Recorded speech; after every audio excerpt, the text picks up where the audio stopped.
E desabilita. Desabilita aqui. Apresentar. Tela. Já está aqui.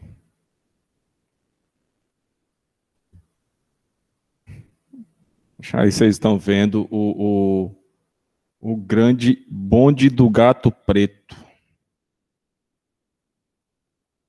Não era para aparecer mais gente na imagem, não, já que é bonde. É só uma pessoa. Bom. Tchau, o bonde do gato preto. Então é o seguinte, vocês estão vendo aí a tela do cigarro. Tá? E aqui é só um outro aviso também, tá? Alguém pode ter ficado meio na dúvida. Eu criei um único link. Um único link para todas as aulas, tá? Então, como todas as aulas serão quarta-feira, então tem um único link para todas as aulas. Eventualmente, se não for poder dar aula num determinado dia ou tiver alguma coisa, eu informo a vocês, tá? Porque provavelmente aqui, por exemplo, a gente tem uma data específica para avaliação, e alguma delas a gente vai utilizar, então não teria aula nesse dia, tá? Mas eu informo para vocês direitinho. Mas o link vai ser sempre o mesmo, para não ter que ficar criando toda semana. Então é o seguinte, tá? Se vocês chegarem aqui em cima, cadê?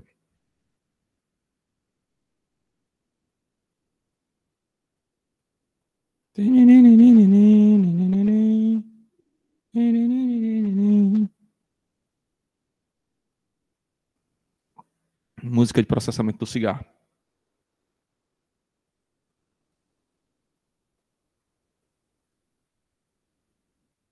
Pronto, chegando aqui, nós temos biblioteca e acessar minha biblioteca. Se alguém estiver fazendo algum trabalho, alguma pesquisa, qualquer coisa do gênero que tenha ou que necessite de documentos da ABNT, por exemplo, normas, a gente também tem acesso às normas da ABNT, tá? Em tese, a depender da norma, cada uma delas custa pelo menos R$100 e aqui a gente tem de graça, tá? Então tem aqui as normas da ABNT, é só clicar em cima, com um e-mail institucional você consegue ter acesso a essas normas, tá? De grátis. E aqui nós temos minha biblioteca. Em minha biblioteca, em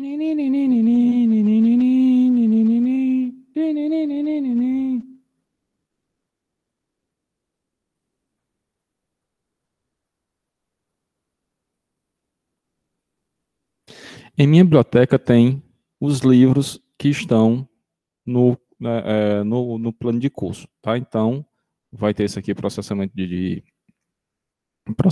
de polímeros, extrusão e injeção, e tem aqui também tecnologia dos materiais não metálicos. E tem trocentos outros livros, tá? Se vocês forem procurar aí, vocês vão encontrar uma ruma de livro aí das mais diversas áreas, vocês vão encontrar, tá? Dito isto, vou fazer um mistozinho na aula de hoje, de mostrar um pouco da teoria, o que está aqui, e falar de algumas coisas práticas, tá? Então, vou meio que alternando uma coisa e outra. Então, para começar, no vídeo lá que eu disponibilizei lá para vocês darem uma olhada, mais café.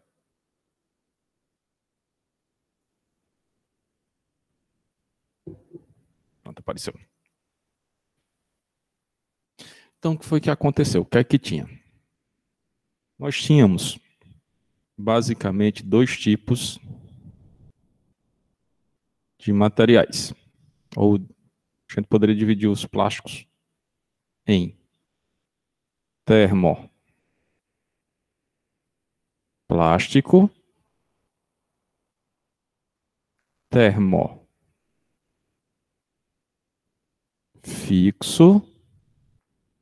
e elastômero.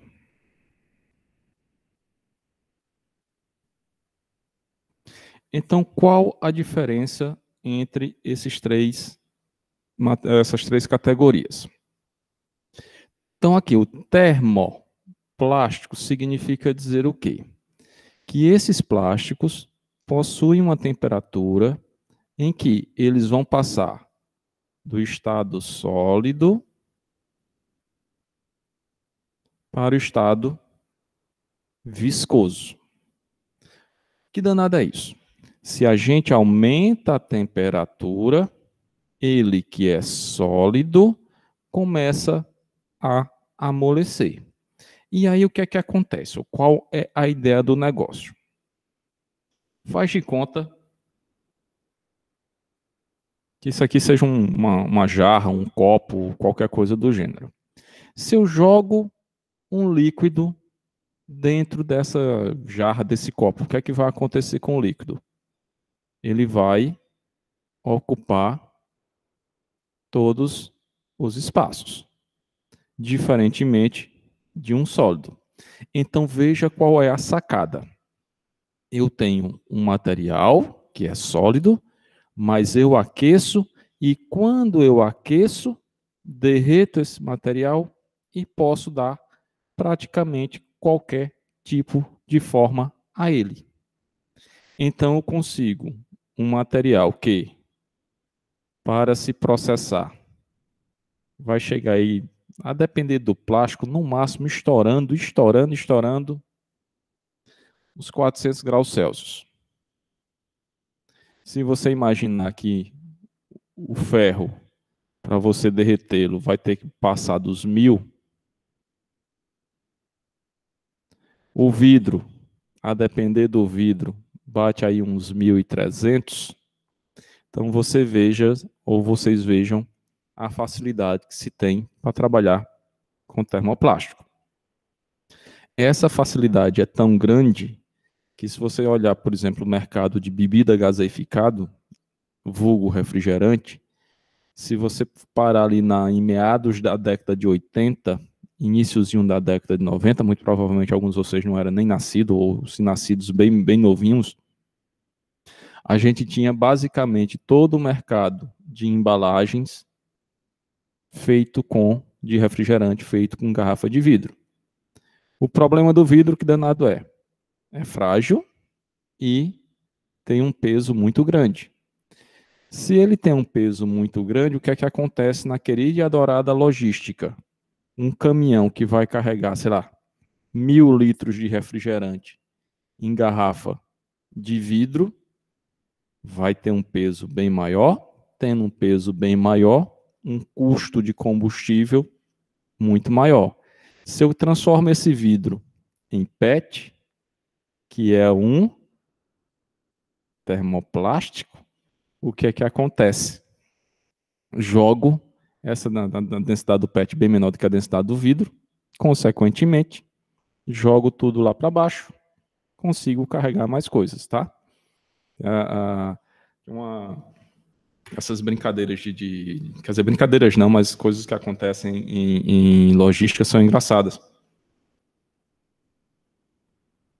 Na época que trabalhei em Manaus, tinha um amigo meu que trabalhava na Panasonic. Não sei nem se ainda existe Panasonic. Mas, basicamente, eles queriam arrumar uma forma de você acabar com o isopor no transporte.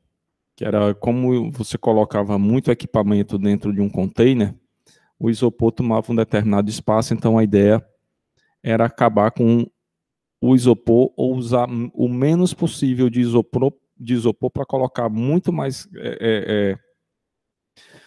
carga dentro de um container do que o isopor permitia. Não me lembro se conseguiram. Eu sei que o papelão foi abolido em uma ruma de coisas, porque antigamente você comprava uma geladeira, vinha embalada em papelão. Hoje, basicamente, só isopor, que é um termoplástico, e um filme, provavelmente de polipropileno, ao redor desse equipamento.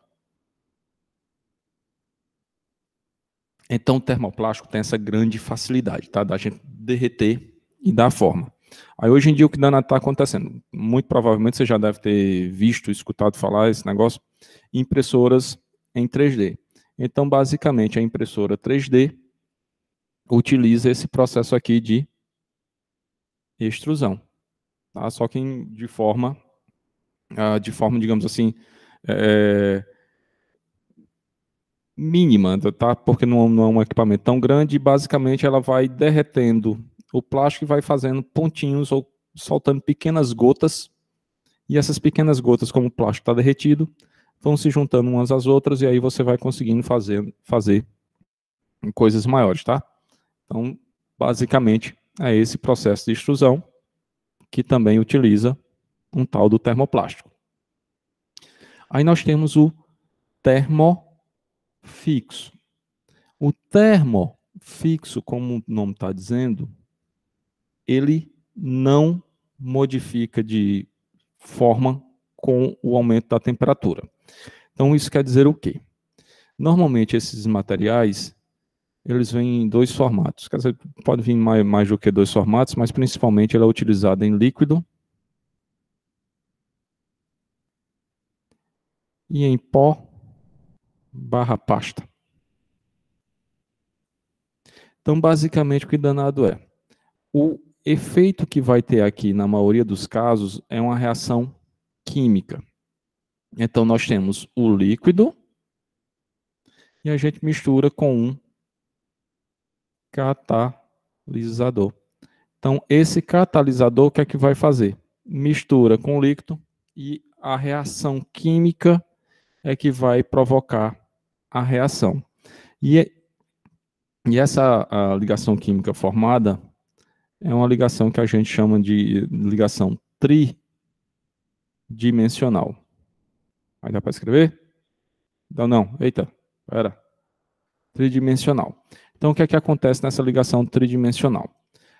Os átomos, principalmente de carbono, o carbono é tetravalente, como diria Galvão Bueno, é tetra. Então, carbono, carbono, carbono, carbono. Então, enquanto que num termoplástico, esse carbono vai se ligar dentro da mesma cadeia polimérica, vai ser alguma coisa mais ou menos assim, tá? Ligaçãozinha de carbono para lá, carbono, carbono, carbono, e aí vai. No termofixo, ele vai arrumar outras ligações, tá? Vai arrumar ligações entre as cadeias. E essas ligações entre as cadeias, elas são ligações fortes, e além de ser ligações fortes, para você quebrar por temperatura, quando você vai aumentando a temperatura, você quebra a ligação. Entretanto, que você está quebrando essa ligação, está quebrando essa ligação, está quebrando essa ligação, está quebrando essa ligação. Então, você quebra várias ligações e aí você termina degradando.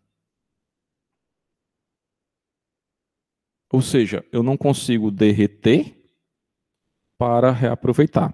Então, o termofixo, uma vez produzido, eu não consigo dar outra forma, a não ser via reciclagem terciária, tá? Que basicamente é triturar o material e utilizar como carga.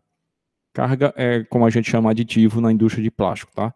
Como aditivo para fazer novas peças plásticas ou tocando fogo, tá?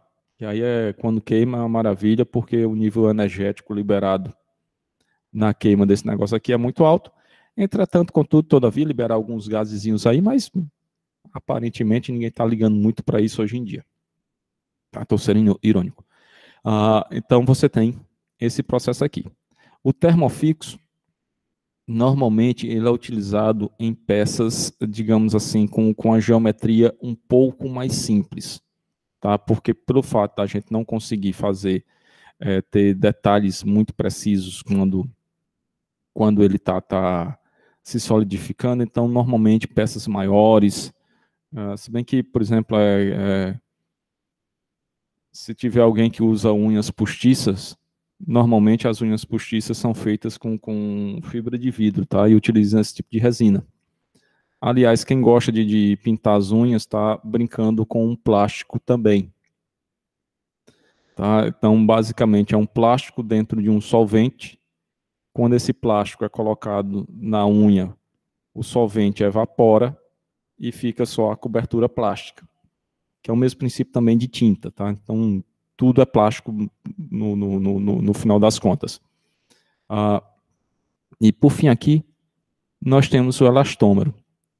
O elastômero depende muito do tipo de processamento, tá? Então, tem alguns processamentos utilizados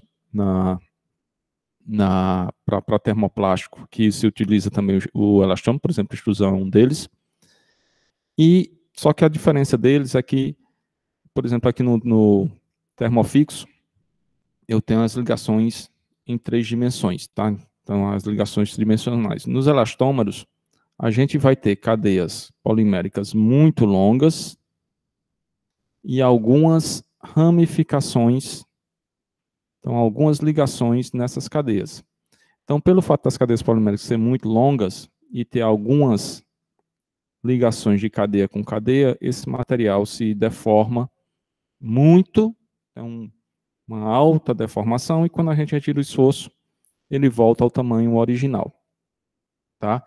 Então, aqui tem uma característica das borrachas ou dos elastômeros, é essa grande deformação elástica.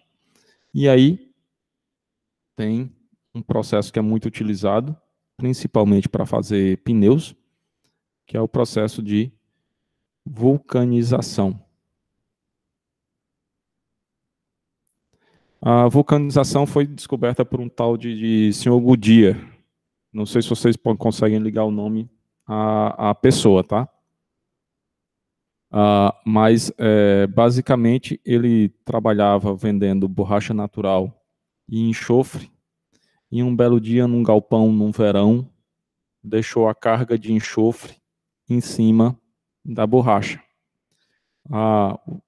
O recipiente que estava o enxofre vazou um pouco, ficou em contato com a borracha, a temperatura estava muito alta e pegou esse material, reagiu com a borracha. Então, quando ele foi retirar, verificou que a borracha que tinha ficado em contato com o enxofre tinha uma dureza bem maior do que a borracha que não tinha o contato com o enxofre.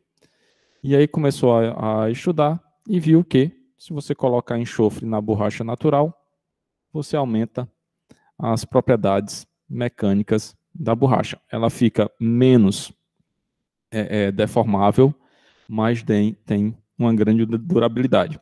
Que a borracha natural que era utilizada antigamente, ela tinha um pequeno problema, tá? Se a temperatura estava muito alta, ela ficava grudada, e se a temperatura estava muito baixa, ela ficava quebradiça. Aí, com a vulcanização, isso foi resolvido. Tá? Então, deu-se uma estabilidade química através do enxofre.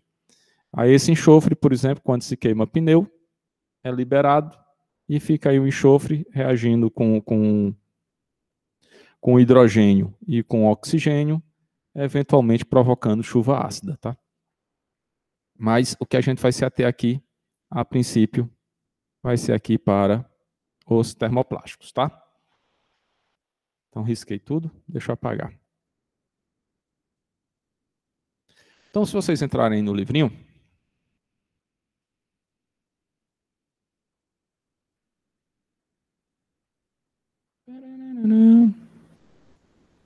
então aqui para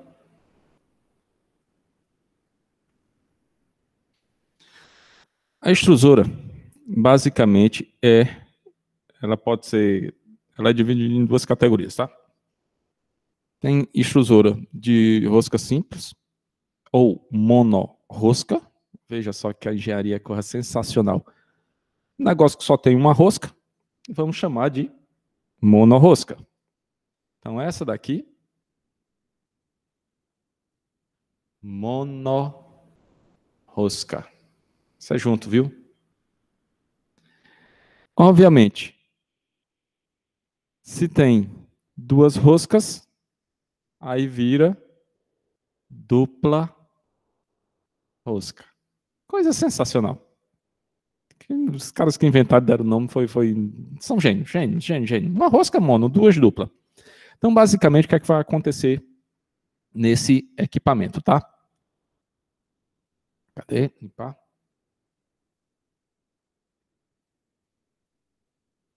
Então, aqui no livrinho, que danado de ciclo de injeção. Aqui.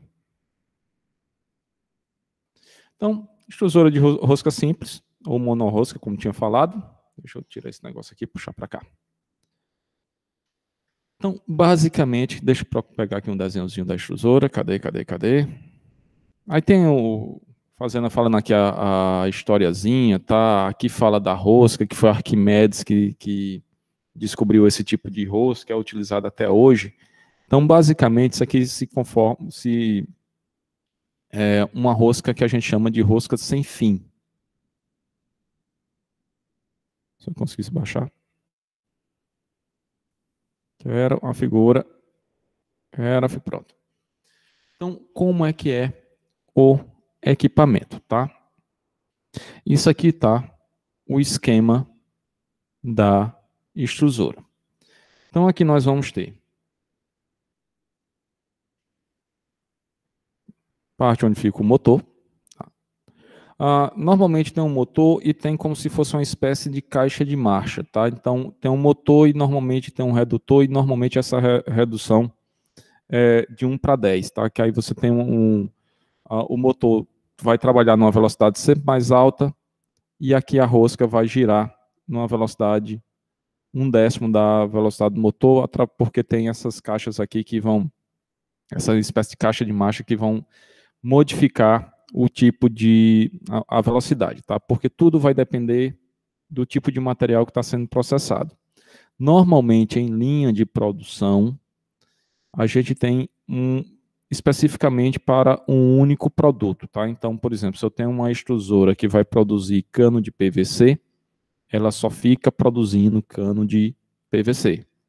Se eu tenho uma extrusora que vai fazer, sei lá, sacolinha plástica, ela só vai produzir sacola plástica, tá? Então você não tem uma necessidade muito grande de alterar a linha de produção. Entretanto, contudo, todavia, existem extrusoras que são modulares, tá? Então, esses módulos, esse negócio todo aqui que é chamado de canhão ou cilindro, ele pode ser modulado para aquilo que você quer. A rosca também ela pode ser feita para aquele material que você está trabalhando, tá? Então, por exemplo, uma rosca utilizada no processamento de um material termoplástico, ela é bem diferente de uma rosca utilizada no processamento de um material de um elastômero, tá? Então, muda a rosca a depender do tipo de material que está se processando. Entretanto, em uma linha de produção de produtos, digamos assim, específicos, vai a mesma, não, você não vai ter grandes alterações, tá? Então, você vai ter o motor funcionando a uma determinada velocidade e o produto saindo lá na ponta, tá? Então, aqui tem uma outra coisa. Aqui nós temos a rosca. Como eu falei, é uma rosca sem fim. Não sei se alguém já teve o prazer de moer milho, tá? É um negócio muito saudável. Quem nunca fez isso, recomendo. Inclusive, esse ano passado eu estava comentando com minha tia por que diabos não usar um liquidificador que se faz o mesmo efeito. Mas o negócio é fazer esforço. Se você pegar aquele moedor manual de moer milho, vocês vão ver que a rosca é uma rosca helicoidal que você vai girando, e ela só vai transportando o material para frente. Então, essa é a ideia da rosca da extrusora. É o coração da extrusora. E aqui o que é que acontece? Nós temos aqui o funil, e aqui embaixo nós temos um negócio chamado de goela, tá? É basicamente um buraco, e o material vai descer do funil e vai entrar aqui por essa goela.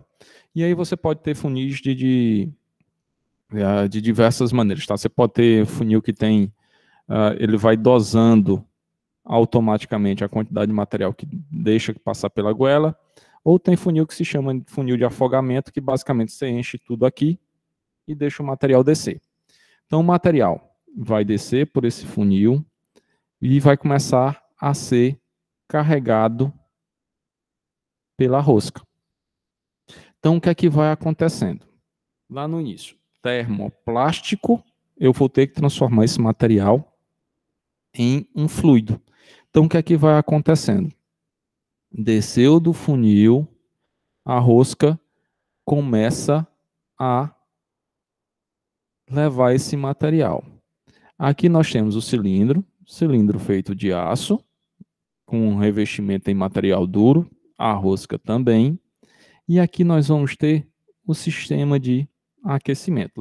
Lembrem-se que é um cilindro, tá? Então essa resistência, ela dá a volta em todo esse cilindro. Então aqui nós vamos ter calor sendo dado por essas resistências. Tá? Então calor, calor, calor, calor, calor. Então desce o material, a rosca está girando e está sendo aquecida. À medida que essa rosca vai girando, também vai aumentando o atrito. Lembrando que a gente está trabalhando com material viscoso. Então, esse atrito eleva a temperatura. Então, vou ter temperatura das resistências e a temperatura provocada pelo atrito. Por isso, na extrusora, existe uma série de termopares que vão controlar essa temperatura. Se a temperatura subiu demais, o termopar é acionado, desliga a resistência e, eventualmente, a depender do tipo da extrusora, aciona o sistema de refrigeração, tá? Aí, a depender da extrusora, essa refrigeração pode ser feita a água ou a ar, tá? Vai depender muito do tipo de modelo. Normalmente, os mais comuns, feito a água. Então, o material vai sendo derretido e empurrado. Derretido e empurrado. Se vocês olharem aqui, ó, vão vendo aqui que esses espaçozinhos escuros, eles estão diminuindo com o passar do tempo. A rosca, ela é cônica, tá? Então, começa mais fininha aqui e termina mais grossa aqui. Para que isso? À medida que vai diminuindo o espaço, eu vou aumentando a pressão aqui na saída. E aqui nós temos uma placa chamada de placa quebra-fluxo. Então, aqui é basicamente para manter um fluxo constante de material. Então, vem todo o material numa determinada pressão, bateu na placa, volta um pouco e só uma parte passa. Eventualmente, em alguns casos aqui ainda tem uma peneira para evitar qualquer tipo de sujeirinha que venha passar. Nós temos aqui o cabeçote e aqui a matriz. O conjunto cabeçote e matriz é o que vai dar forma ao produto que a gente deseja. E aqui uma outra coisa maravilhosa do plástico. Uma vez que passou por toda essa etapa, foi derretido, resfriou, o material está pronto. Ou seja, um cano de PVC que eu estou fazendo, eu já faço todo o processo ali. Não precisa de mais nenhum outro trabalho, tá? Eventualmente, no cano de PVC, precisa fazer uma luvinha, tá? Aumentar um pouco uma das extremidades do cano, mas tá feito o material. Tá tudo ali. Fez, passou. E o nível de produção aqui vai depender da velocidade da rosca. Então, em teoria, quanto mais rápido a rosca girar, mais produção eu vou ter. Só que tudo isso vai estar ou intimamente ligado ao tipo de produto, ao tipo de material que está sendo processado. Vamos só ver aqui, só para quebrar aqui o... Cadê? Deixa eu sair daqui. Deixa eu limpar aqui a tela. Isso aqui é desse Paulson Training, tá? Tem aí no YouTube um bocado de videozinhos bem legais. Three main parts of a sheet extrusion production Então, isso line. aqui é a extrusora vista por fora, tá? Então tem toda essa fiarada aqui, cabos de termopar, uma série de ligações, para chamar um pouquinho, uma série de ligações, tá? Então termopar, aqui tem um sistema de refrigeração. The extruder, which melts, mixes, and conveys the plastic. The die, which shapes the melted plastic. Isso aqui é a matriz que vai sair o produto. No caso aqui vai a produção de lâminas, tá? The downstream equipment, which pulls the plastic from the die, adjusts sheet thickness, imparts a surface finish. Pronto. Aí aqui o produto, como estava falando, tá? Então o produto está saindo da extrusora e está sendo resfriado. Vai passar por um setor de corte e aí vai ficando nos tamanhos desejáveis. Que aí a extrusão ainda pode ser utilizado como, digamos assim, parte de uma linha de produção. Então, por exemplo, a gente tem um processo, lá vou eu dar um pulo lá na frente. Vamos lá. Termoformagem.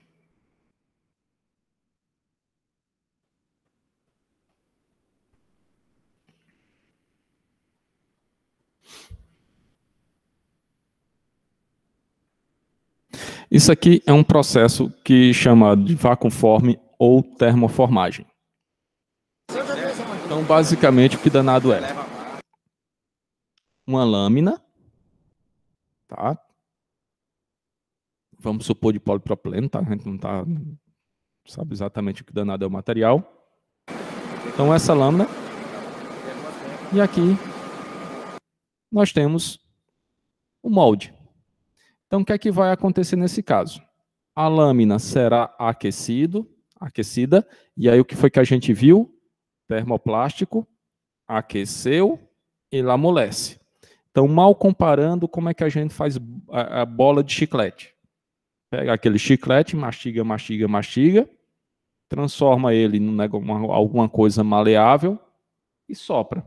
Aqui a ideia é a mesma, só que o sopro é o inverso. Esse molde aqui, ele é cheio de furinhos. Não dá para ver aqui, mas é cheio de furinhos. Então, o que é que vai acontecer? Nós vamos aplicar um vácuo embaixo desse molde. Então, como a gente está aplicando o vácuo e o plástico está quente, mole em cima, ele vai sugar o plástico para ficar nessa superfície.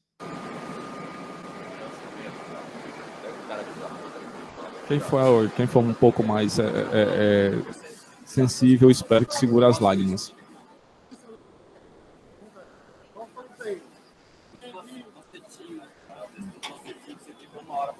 Essas são as resistências com aquecimento.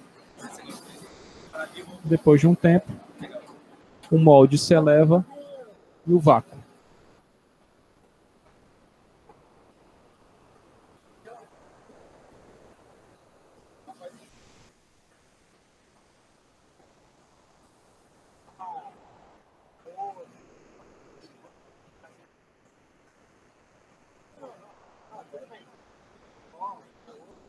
Lágrimas, lágrimas, lágrimas, lágrimas.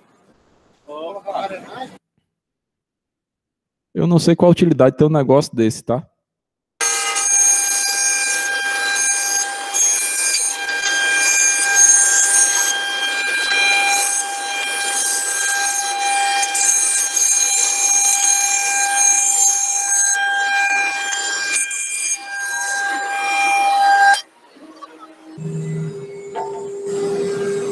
Corte.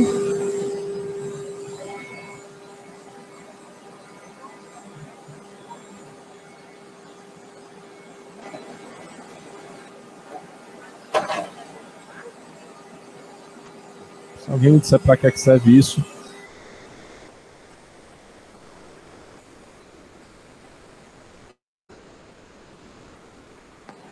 Essa técnica é utilizada para fazer copo descartável, prato descartável, aqueles coisinha de comprimido, tá, de remédio também é feito por essa técnica. Que mais? Tudo que vocês encontrarem que tem uma capinha de plástico e por trás tem alguma coisa fechando, é feito por essa técnica de termoformagem, tá? Que, para se fazer essa lâmina, se utiliza um processo de extrusão. Aí vamos voltar lá para a extrusão. There are three main parts of a sheet extrusion production line: the extruder, sheet. This is a cutaway drawing of a single screw. Então aqui tem aquele mesmo desenhozinho lá, só que mostrando a forma como, ou digamos, de uma forma, digamos assim, mais legalzinha. Extruder. Plastic raw material. Então, aquele negócio lá que eu falei, tá, o sistema de redução de rotação, aqui o motor é um motor elétrico, e aqui a parte de engrenagens que vai reduzir. E aqui funciona mais ou menos como você controlando a velocidade do motor, controla aqui a velocidade da rosca, tá? Is fed from the hopper through the feed throat and onto the rotating screw inside the heated barrel. The screw conveys the plastic forward. The plastic is melted and mixed, and its pressure is increased. Então, vai sendo derretido e gradativamente empurrado, e aqui vai aumentando também a pressão durante o processo. Nas extrusoras, vai ter uma partezinha que vai ser chamada de parte de desgaseificação. Quase que não sai essa palavra. Então, normalmente vai ter uma área em que vai servir para ou retirada de algum tipo de gás que se forma, tá? Porque se você formar uma bolinha de ar aqui dentro, como o material é viscoso, ela só vai sair lá no produto final, tá? Então, isso pode ocasionar algum tipo de perda no produto. Então, normalmente tem essa saídazinha, essa saída de gás, e eventualmente você pode também utilizar essa entrada para colocar outros tipos de elementos, tá? Então, você pode jogar fibra, por exemplo, fibra de vidro, e aí tem todo um leque de utilização de polímeros termoplásticos com fibra de vidro. E aí você melhora as propriedades mecânicas do plástico. Increased. The pressure forces the plastic, now called a melt, to flow into the die. The die shapes the melt into a molten flat sheet that leaves the die at a controlled thickness and flow rate. The plastic melt, as it leaves the die, has a putty-like consistency. In sheet production, one or more extruders can be used to supply melt streams to the die. In monolayer extrusion, one extruder feeds one type of plastic to the die. In multi-layer extrusion, isso aqui é uma produção de múltiplas camadas, tá? Que ainda existe um outro processo chamado de co-extrusão, que aí a gente pode colocar vários elementos ou várias camadas uma em cima da outra. often called co-extrusion, two or more extruders feed different plastics. E aí só mais um How does mostrando the extrusion process work? We'll look at the o common processo extrusion em si. processes that make plastic products. We'll start with the extruder. Então, Plastic raw a material mesma animaçãozinha, tá? feeds from the hopper through the feed throat to a rotating screw which conveys the plastic through a heated barrel. During this process, it is melted, mixed, and its pressure is increased to. Então, é derretido, misturado, e a pressão vai aumentando aí durante o processo. Basicamente, outra coisa que eu vendo misturado, esqueci de falar. Existem alguns aditivos que são colocados nos plásticos, tá? Então, por exemplo, se você pegar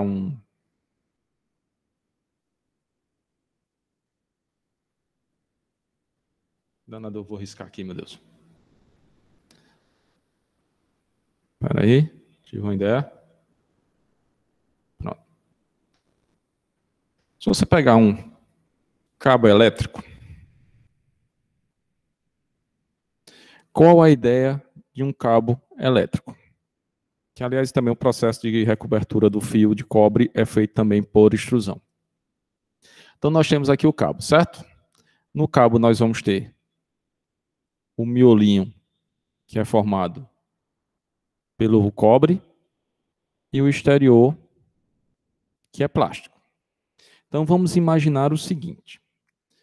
Qual é o risco que a gente corre em uma instalação elétrica? Valendo. Tic-tac, tic-tac, tic-tac. Entendo um negócio chamado curto-circuito. O que é que vai acontecer? Alguém? Alguém? Bíblia?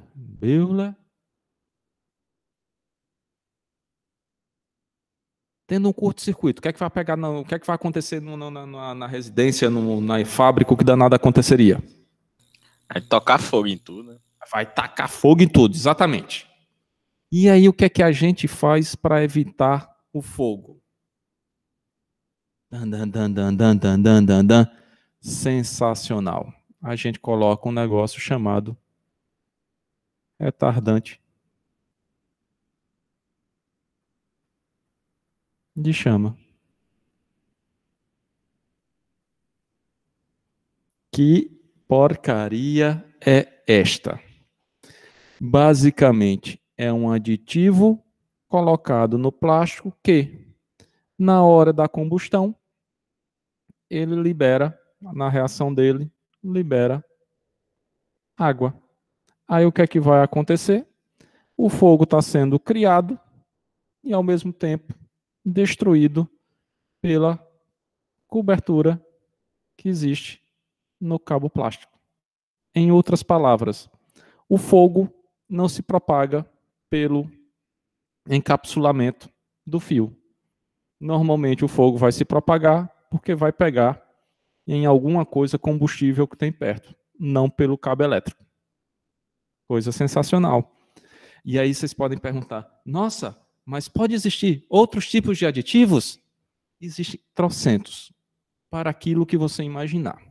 Por exemplo, se nós temos, hoje em dia nem tanto, porque os para-choques de carro estão até vindo já pintado na cor do veículo e a pintura por si só já dá uma proteção. Mas antigamente, se vocês imaginarem, os para-choques dos carros eram escuros. Então, o que é que acontece ali? Se coloca um elemento, tá? Não sei nem se hoje em dia o politicamente correto deixa eu falar esse... Acho que daqui a pouco vão inventar um outro nome, tá? Mas basicamente é o seguinte, em inglês significa carbon black. Em português virou negro de fumo.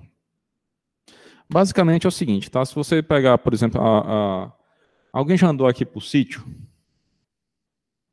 Já viu uma lamparina a querosene em ação? Então, basicamente, a lamparina, com aquele pavio lá de algodão, ela solta uma tirna.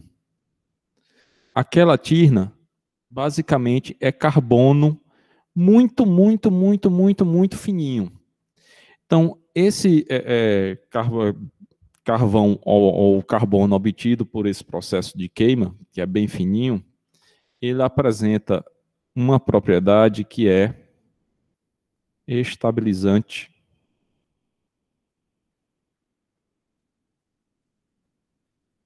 UV. Então, se coloco uma certa quantidade desse material dentro de um plástico, obviamente ele vai ficar numa cor escura, mas ele vai ganhar a estabilização contra os raios ultravioletas do sol. Ele é muito utilizado em pneus. Não por outro motivo, os pneus são escuros. Tá? Então, nós temos estabilizante ultravioleta. O que é que faz o estabilizante ultravioleta?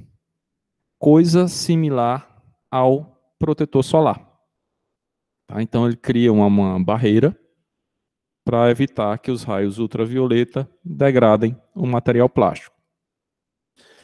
Basicamente, se você pegar qualquer material plástico, dentre eles os termoplásticos, deixarem no sol, sem essa proteção, ele termina se degradando com o passar do tempo. Degradar é basicamente o seguinte, ele tinha uma determinada resistência, aí com o passar do tempo, por exemplo, isso é muito comum em varal de roupa, tá? Então você tem aquele varal feito normalmente é polipropileno, então é um fio de polipropileno trançado, que com o passar do tempo, ele tinha uma determinada resistência quando você comprou, com o passar do tempo, você com, sei lá, Só por brincadeira, quebra aquilo dali.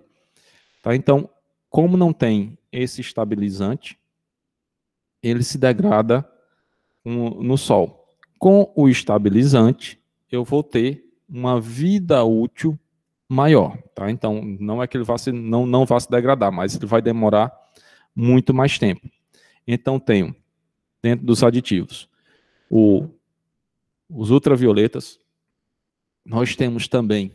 Alguém aí em casa tem forro de PVC ou alguma coisa de PVC colocada a forro, porta? Por exemplo, normalmente em posto de gasolina você tem lá a cobertura toda feita com forro de PVC. Como é uma coisa que é utilizada dentro de casa, então dentro daquele material vai um outro aditivo que é chamado de antiestático. Qual é a ideia do antiestático? Evitar eletricidade estática, porque é muito utilizado em perfis de PVC. Por exemplo, você não vai querer que o teto da sua casa, ou do seu restaurante, ou de sua fábrica, com qualquer poeira, esteja grudando poeira. Então se coloca o estabilizante, o antiestático. Vamos para outra brincadeira. Falei no primeiro dia de aula que a gente tem o tubo de PVC, que é rígido, e temos a correia da sandália havaiana, que é flexível. Qual a diferença entre um e outro? Um outro aditivo chamado de plastificante. Com esse plastificante, eu torno um material que é rígido por natureza em um material flexível. Além disso, ainda temos o principal aditivo que é utilizado, que é os colorantes, ou os que vão dar cor ao material. Então, por exemplo, em termos de mangueirinhas, ou de mangueiras, a gente tem um padrão de cor. Tá? Então, por exemplo, mangueira que é utilizada em irrigação, normalmente é de cor preta. Mangueiras que não são utilizadas para irrigação são de outras cores. Normalmente a cor da mangueira de irrigação é preta, porque ela é feita por reciclagem, e na reciclagem, se você juntar vários plásticos de várias cores diferentes, vai ficar uma mistura maluca. Então você coloca um aditivo de cor escura, que é para mascarar aquele negócio todo. Então, por exemplo, se vocês encontrarem sacolinha preta, muito provavelmente foi de material reciclado. Sacolinha azul, muito provavelmente recebeu lá um pigmento azul para ser feito. Tá? Então, normalmente materiais plásticos com cores mais escuras tendem a ser de material reciclado. Com cores diferentes das escuras, de material sem ser reciclado. Do ponto de vista da química, em teoria, o material termoplástico pode ser reciclado infinitamente. Tá? Então, pegar um potinho de margarina, esse potinho de margarina vai ser triturado, passado por uma extrusora, depois pelletizado de novo. Então, você pode fazer isso infinitas vezes. Do ponto de vista prático, não, porque cada vez que passa pela extrusora, como eu vou ter muito atrito e vou ter muita temperatura, eu degrado a cadeia polimérica. E com o passar do tempo, a resistência mecânica desse material vai diminuindo. Então, a extrusora, ela serve para a gente ficar também colocando esses outros aditivos dentro do material polimérico. Cadê a borrachinha?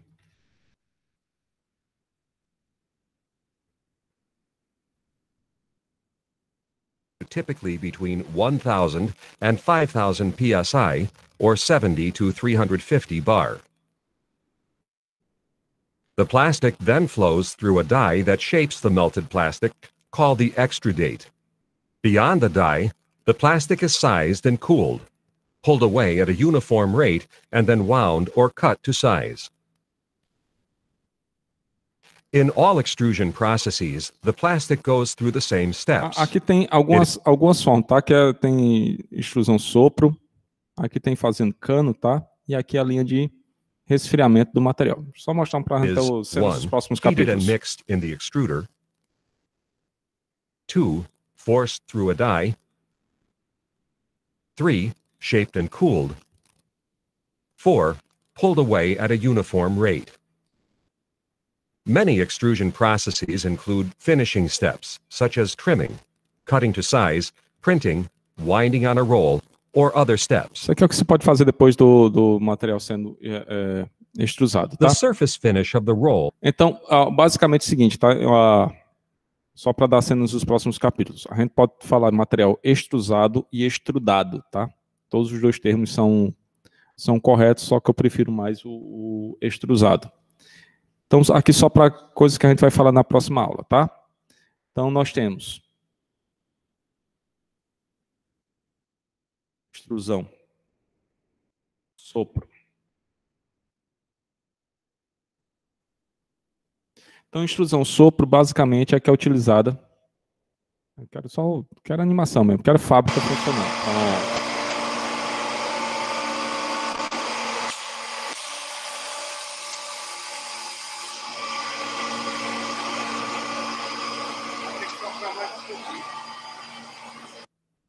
Então, pronto. Isso aqui é a extrusão que a gente chama de extrusão sopro. Basicamente aqui estão fazendo esferas, tá? Então o que é que vai acontecer? Nós temos uma mangueirinha que vai sair da matriz, entra dentro de um molde. Esse molde vai ter um bico de ar que entra aí, sopra o material. Então sopra o material e transforma nesse negocinho aí, digamos assim, em formatos esféricos. Então, por exemplo, se vocês pegarem, não sei como é que está hoje o mercado de bonecas, mas quando eu era criança, você arrancava a cabeça da boneca. E se você olhasse lá na cabecinha da boneca, na parte que ficava dentro do corpo da boneca, tinha um buraquinho. Aquele buraquinho é onde entra o bico para injetar ar.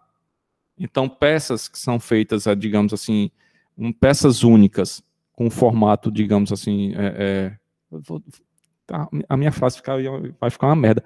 Formato volumétrico. Formato volumétrico fica esquisito, porque em tese todo formato é volumétrico. Sei lá, se assemelha a uma esfera, tá? Ou coisa parecida.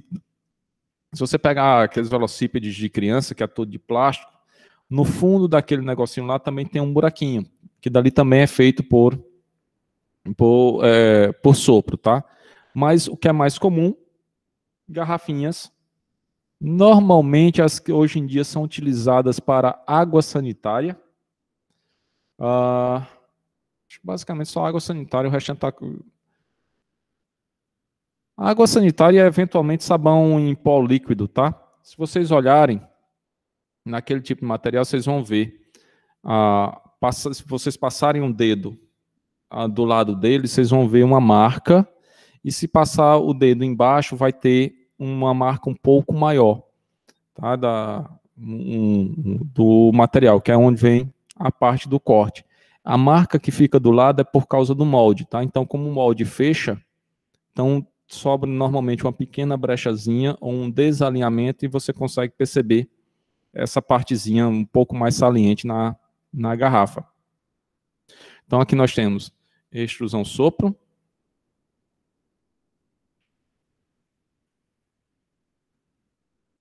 Assim, só esse trocinho aqui é chamado de parizon, tá? Essa mangueirinha que desce.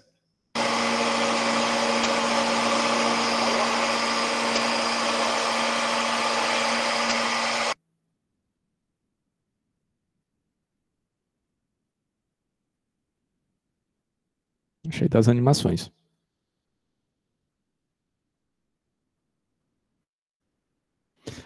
Normalmente aqui na saída tem uma regulagem que é chamada de trafila, que normalmente o operador fica regulando o quanto ele deixa de passar de material, ele fica regulando a velocidade com que o material está saindo, tá? Deixa eu ver se aqui tem a outra. Mostrou aqui. Pronto, esse tipo de garrafinha aqui. Tá? Então isso aqui é feito por extrusão sopro. Pode ter também em formatos maiores, tá? Plastics. In addition, the whole process is controlled by proportional hydraulics, The patented liner extrusion head assures straight lines and clearness of both edges. This machine has been widely used in the production of many famous motor oil. O cara de sacola, cadê o balão, balão, balão? Aí com mais formatos, tá? Tubinho de cosmético também é feito desse processo. É de sacolinha plástica, vai ter aqui não? Acho que não. Ou tem? Isso aqui a gente vai falar mais aprofundadamente na próxima aula, tá?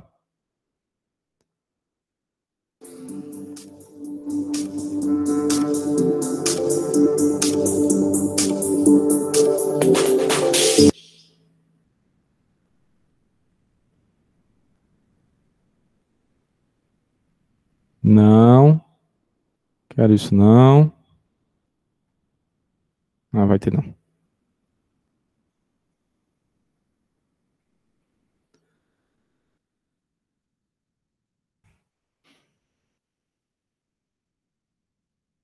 Isso aqui também é um outro processo.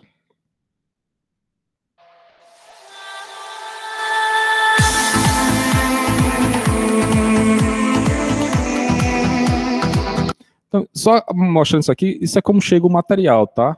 Então ele chega dessa forma aqui, triturado em pedacinhos que a gente chama de pellets. Então esses pellets vai passar lá por todo o processo da extrusora, vai ser derretido e no caso específico aqui vai transformar num grande balão. Transformar nisso aqui, ó.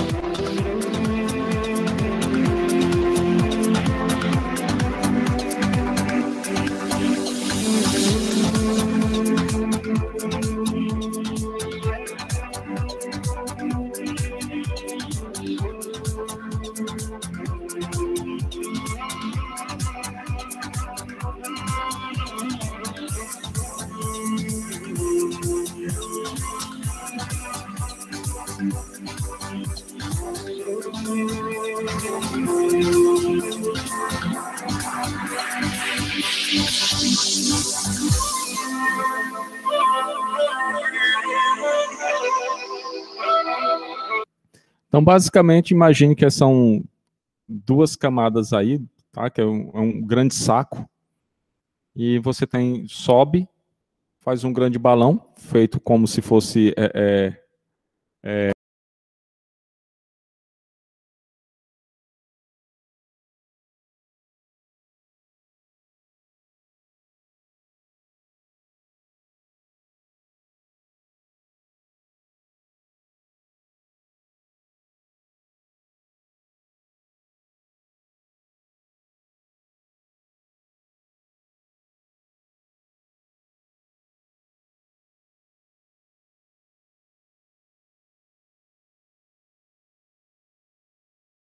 Aqui está o maior produtor nacional de plástico, tá? Que é a Braskem.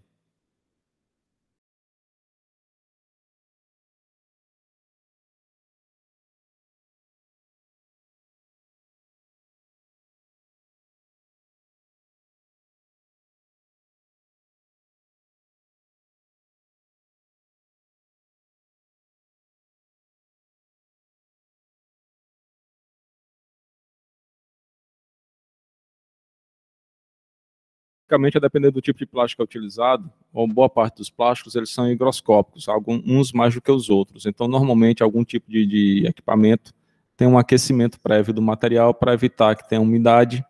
Tem naquela história lá, como o material é viscoso, se eu criar qualquer bolinha de ar ou de vapor de água dentro do material extrusado, consequentemente, ele vai estourar na saída, ou vai sair quando sair dentro da máquina. E aqui, como se trabalha com um tubo de vento, para fazer esse tipo de material, se eu tiver qualquer falhazinha, o balão estoura. Aí fica esse negócio aqui maravilhoso, tá? Então, onde é que a gente utiliza? Por exemplo, para fazer sacolinha plástica. Tudo sai desse pequeno balão aí.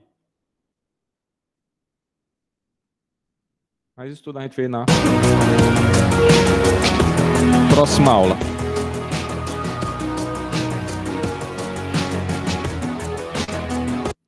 Basicamente aqui, a grande altura aqui é para dar tempo o material resfriar, tá?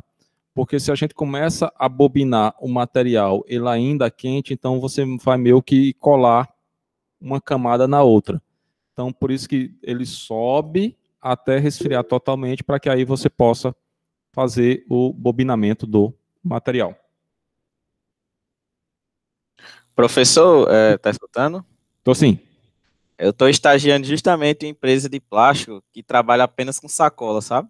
Uhum. Aí eles fazem esse processo aí, só que as máquinas eu acho que elas são um pouco mais desenvolvidas, que eu acho que tem máquina lá dos 10 metros de altura. Não, Ou é a mesma coisa? quanto mais alto, melhor, pelo fato de que vai resfriando. Chegando lá em cima, já vai estar completamente frio. Se você fizesse isso um pouco mais abaixo, você terminava colando uma camada na outra. Justo. Aí as máquinas baixas que tem lá é justamente a de água gelada. Ele precisa de água gelada para resfriar. A ideia é o seguinte, que em tese, quanto mais tempo você der, mais frio vai estar. E aí você pode trabalhar, manuseá-lo com mais facilidade depois. O resto você tem que pensar em algum tipo de resfriamento. O processo, agora lá, assim, o processo é quase que contínuo, sabe? É toda hora extrusando. Aí eles estocam essas bobinas extrusadas, sabe? Uhum. E como é só sacola, o trabalho que tem ou é de cortar e soldar ou de imprimir, sabe? Uhum. A fazer a impressão das marcas que faz um pedido lá. Tal. Mas assim, é bem interessante. A próxima aula é só sobre isso. Na realidade, a gente vai pegar os processos, todos os processos de extrusão, a gente vai falar na próxima aula. Vai começar desde a parte de fazer extrusão, o sopro quer fazer garrafinha, até terminar no encapsulamento de fio. Aí tudo isso aí na próxima aula. Aí entrando do lado ecológico. Me diz aí quanto é que tá, como é que vocês vendem as sacolinhas, o custo unitário de uma sacolinha para vocês? Vixe, ele lá trabalha com milheiro, se eu não me engano, é no quilo. Então, o custo é lá embaixo, né? É muito pequeno. E acho que com um quilo de eu não sei se é de plástico ou é 1 quilo mesmo da bobina, ela faz acho que mais de 3.000 unidades, é um pouco, sei não, é por aí, 3.000 unidades de sacola, entendeu? Pronto, era onde eu queria chegar, tá? Então, porque é o seguinte, que tem uma grande briga que ecológica, e aí eu não tiro razão da ecologia, mas aí esbarra na questão econômica. A porcaria porcaria entre aspas, tá? Pensando no meio ambiente. A sacolinha, ela é muito, mas muito, mas muito barato. Então, por ser muito barato, vai ser muito difícil a pessoa parar de usar. Então, o custo é muito baixo.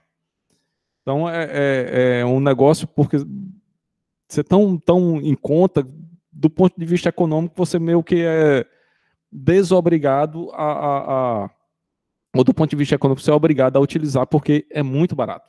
Tá? Então, é um negócio impressionante. Então, o negócio é usar de forma racional, porque eu acho que não vai acabar tão cedo. Mas há pessoas que defendem o fim das sacolinhas, tá? Então, na próxima aula, hoje foi mostrando um pouquinho a ideia da extrusão, tá? Do entender como é que funciona todo o processamento do plástico dentro da extrusora, tá? Existem variáveis tremendas, se vocês forem dar uma lida no livro, tem algumas coisinhas que eles vão falar do negócio de fenômenos de transporte, aí tem um fenômeno de transporte que é mais aplicado a plástico, que é chamado de reologia, que aí é o estudo dos fluidos newtonianos e não newtonianos. Então você tem um pouquinho lá de estudo, vocês vão ver que o fluxo vai depender lá da distância entre o filete da rosca e a distância entre o canhão, tá? Então tem toda uma engenharia dentro da extrusora, tá? Do ponto de vista, digamos assim, da produção, a gente está mais interessado no quantitativo de material que entra e no quantitativo de material que sai. Tá? Então, a parte interna, a gente vai deixar um pouquinho mais de lado, mas tem toda uma matemática envolvida, tem variáveis do tipo, o material polimérico, ele tem um negócio chamado índice de fluidez. Então, nós temos materiais que fluem parecendo água, e nós temos materiais que fluem parecendo um mel, tá? Estou dando exemplos, digamos assim, baseado em líquidos. Então, um vai ter uma facilidade de fluir maior e o outro não. E por isso altera-se os parâmetros de processamento, tá? Então, tudo vai estar interligado a depender do tipo de material. E, de novo, basicamente, vamos ter uma extrusora para um tipo de material específico, tá? Então, é raro, excetuando-se em empresas pequenas ou laboratório, que aí a gente utiliza a mesma extrusora para vários materiais diferentes, tá? Mas, normalmente, eu vou ter uma extrusora para um determinado tipo de material. Mais alguma pergunta?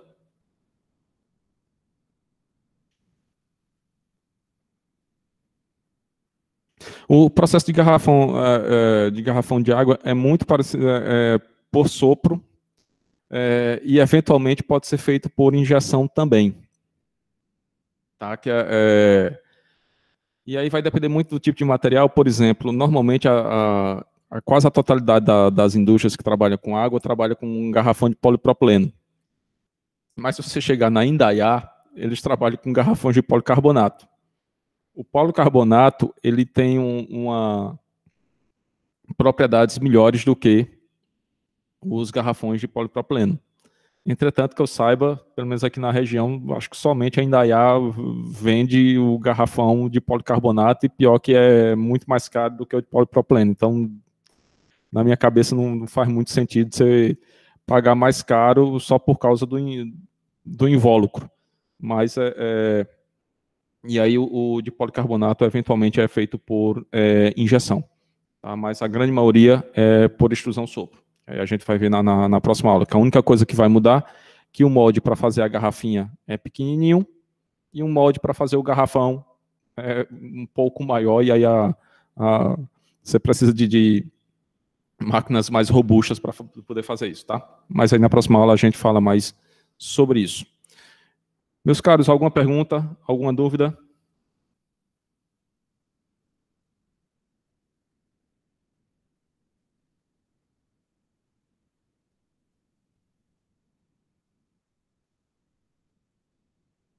Então, obrigado pela presença de todos hoje. Se cuidem. Próxima quarta-feira, exatamente nesse mesmo horário e nesse mesmo link, estaremos de novo por aqui. Não na mesma sala, que essa estou voltando para... Estou deixando a Angicos indo para Campina Grande, que minha mãe deve ser vacinada na próxima semana, e ela estava aqui, eu vou levá-la para lá para tomar vacina. Mas aí, no mesmo horário, estaremos por aqui, tá bom? Se cuidem.